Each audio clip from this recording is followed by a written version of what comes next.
The teacher forwarded the invitation on the Monday at 5. The Belgian attorney was inviting me to a conference, education and local knowledge. A Kenyan academic and a Bolivian primary school teacher.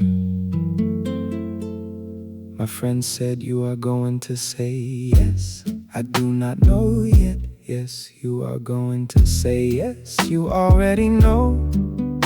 You have to talk to your mother tonight and your grandmother tomorrow morning. My mother waited for 24 hours.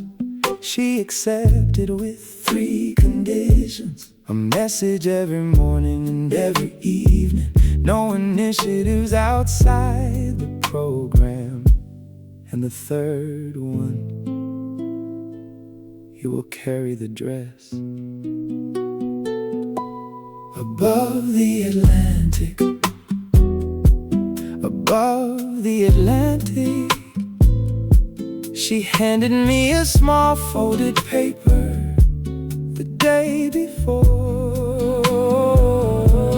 Above the Atlantic, you will read it once, you will not reread it during the trip.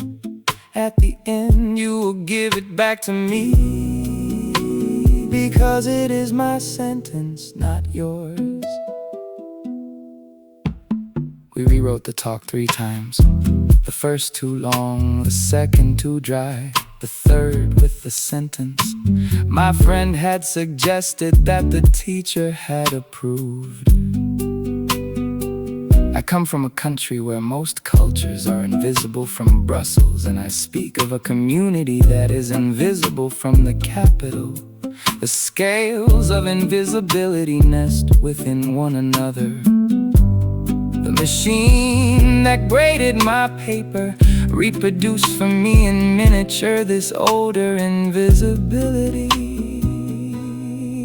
I stumbled on the last sentence the first time. He said, "Do not say it theatrically. Say it as if you were ordering a coffee. The audience decides whether the sentence is important, not you."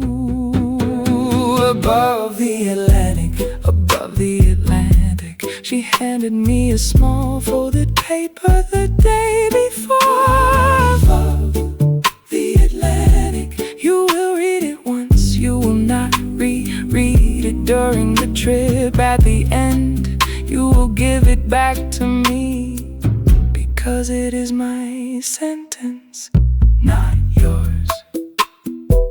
Above the ocean, I opened the paper. She had written in our oldest language, then in Spanish. "Do not let the living think they are more right than the dead, grandson." I stayed for a long time with these words. The living are those who speak. The dead are those who have already said everything. In Brussels, I was going to speak to the living, in front of other living. But what I was going to tell was what the dead had bequeathed. Above the Atlantic, above the Atlantic, she handed me a small folded paper the day before. Above the Atlantic, the dead had more reason than the living, because their reason was no longer revised. They had said what they had to say. They could no longer be wrong in the other direction. I had to remember this on the platform. Above the Atlantic,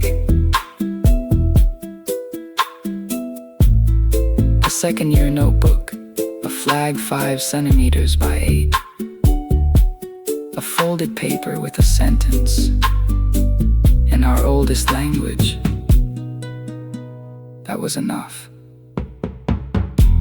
I was ready. Rubric 5, gender.